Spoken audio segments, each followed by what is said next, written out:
What timeline do we live in? What timeline do we live in where YouTube predator LionMaker is reinstated onto the platform? The other day, LionMaker was reinstated onto the platform, and he also poorly tried to rebrand by naming his channel LionMaker. That legitimately sounds the exact same.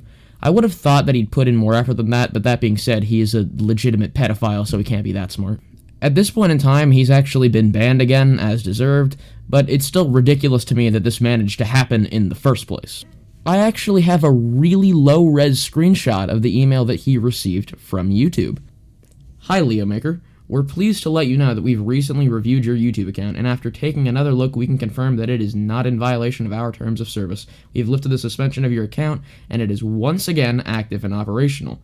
We'd like to thank you for your patience while we reviewed this case. Our goal is to make sure that YouTube content doesn't violate our community guidelines so that YouTube can be a safe place for all, and sometimes we make mistakes trying to get it right. We hope you understand, and we're sorry for any inconvenience or frustration that this has caused.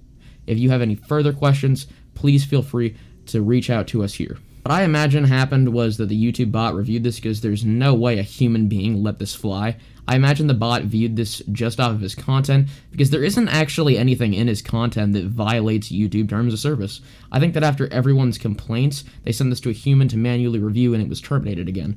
Needless to say, this is a big fucking mistake. It's crazy to me that YouTube has been around for this long and their bot is still this terrible. Like, how difficult can it be to make sure your bot doesn't actively reinstate a pedophile?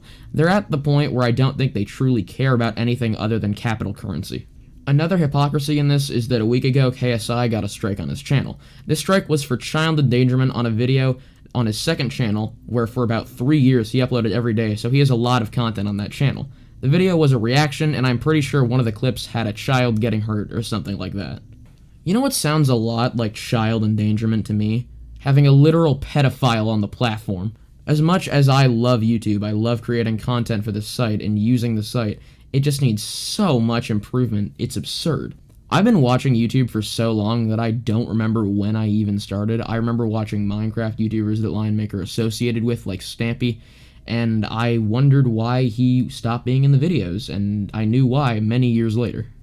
This man is so infamous that he is the reason the stereotype of Minecraft YouTubers being creeps or big assholes is a thing in the first place. Everybody who's been active on YouTube since like 2016 at least knows of LionMaker. If this was a manual human review, which hopefully it wasn't, I don't know how this went under the radar. A YouTuber by the name of Wacky TV did an interview with him a couple days ago. I think the intent was supposed to be a modern-era version of the Colossal is Crazy interview from many years ago. The review was very poorly conducted. I didn't think he did enough research, and for a review like this, you should definitely come with a lot of research. Winging a review like this was definitely the wrong call, and I think Colossal himself put it best. I think you need to do more research if you're going to agree to do an interview with someone like this. For example, you say, quote for quote, "I know you didn't have sex with Paige the Panda. I know that for a fact it didn't happen." Yes, it did, multiple times. Where do you think the rape charges came from? Even if you weren't aware of the 4 charges he pled guilty to in court, and you should have been, the dirty bastard already mentioned the RAPE charge earlier in the call anyway.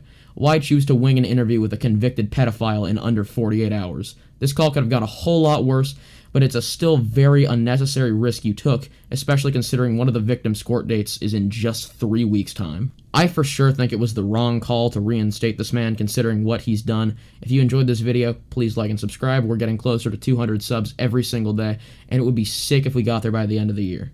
Thank you for watching. Bye-bye now.